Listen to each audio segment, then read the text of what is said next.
Imagine this. In just a few centuries, humanity went from trading sacks of wheat in dusty marketplaces to a world where anyone can buy a share of Tesla, a barrel of Brent oil, or the currency of a country they have never visited straight from a smartphone. That is what we call the exchange, or more broadly, the stock market. At first glance, it looks like an endless stream of numbers, charts, strange terms, and nervous headlines. But behind all that noise, there is a powerful mechanism that changed the world. Railways, cars, factories, and today's technology giants all exist in the form we know, because exchanges help people gather huge amounts of capital for projects too big for any single merchant or ruler. Yet every powerful tool has a dark side. The exchange has always been an arena of greed and fear, careful calculation and raw intuition, luck and risk. So why did humans invent something this strange and dangerous? And how did simple grain deals in medieval Europe become a global system where the world's money circulates today? Let's begin from the very start. Buckle up. We are going back in time.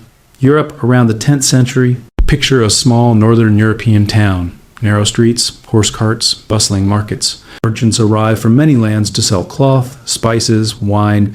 Someone brings goods from Sicily, someone else from distant Arab regions. But there was one huge problem. After months of travel through bandit roads or stormy seas, prices here were unpredictable. Today, a sack of grain costs one price. Tomorrow, it is twice cheaper. Or the opposite happens.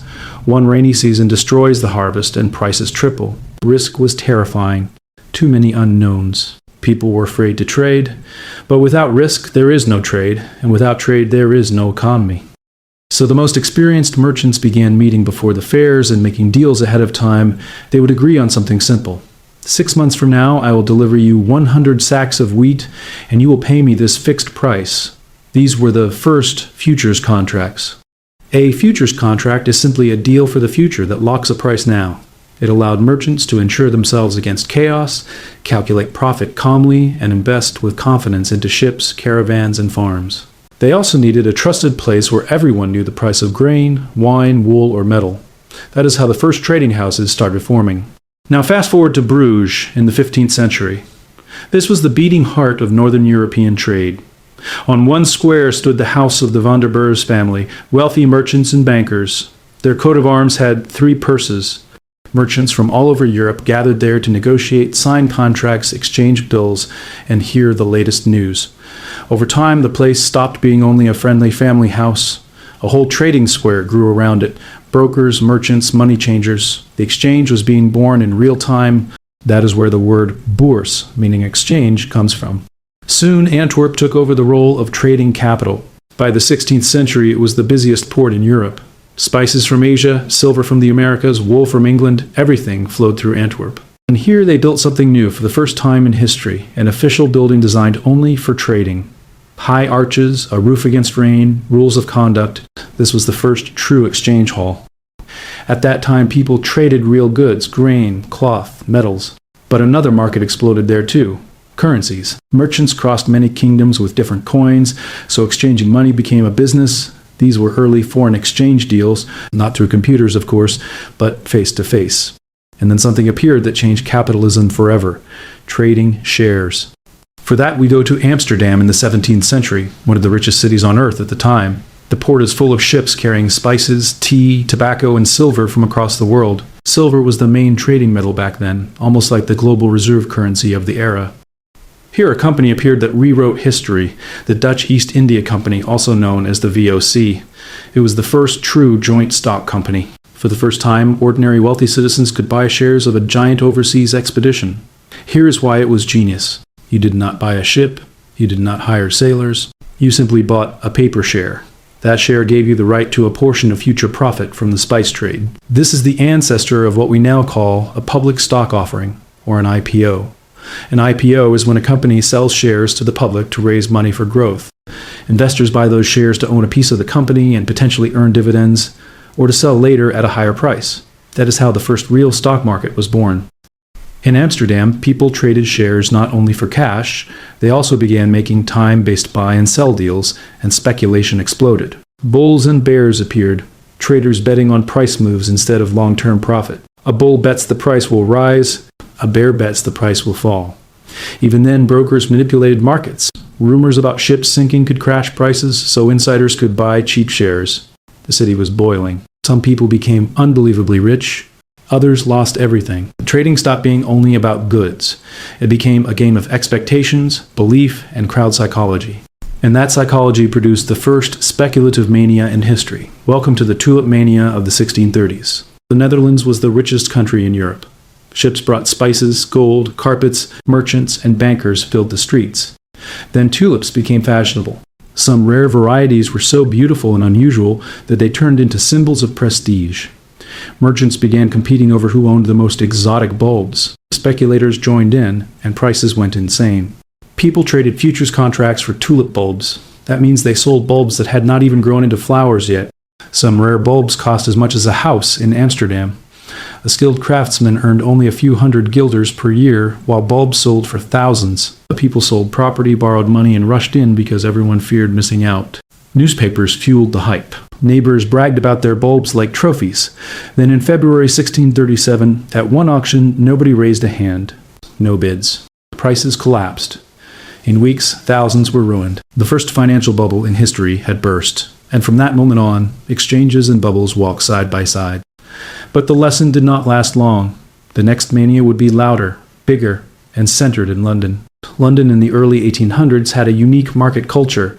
Traders gathered in coffee houses. Over cups of bitter coffee, they swapped rumors, made deals, and decided which shares to buy or dump. England desperately wanted to catch up with Dutch overseas trade, so it created many ocean trade companies. The most famous was the South Sea Company, founded in 1711.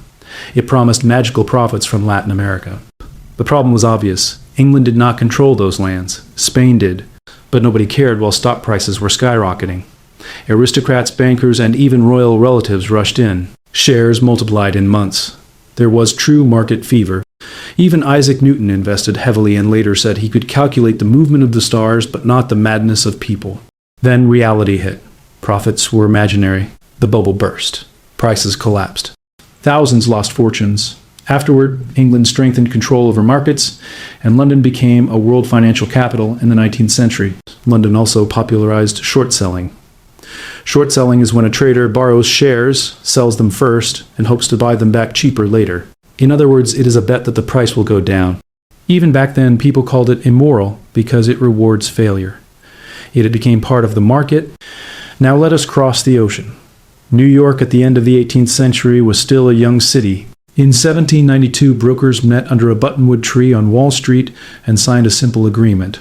They promised to trade shares only with each other and to charge standard commissions. Nobody imagined that this deal under a tree would grow into the most important exchange on earth. At first, trading happened on the street. Prices were shouted, deals were loud and chaotic like a bazaar. Soon brokers rented a room, that room became a building. That building became the New York Stock Exchange.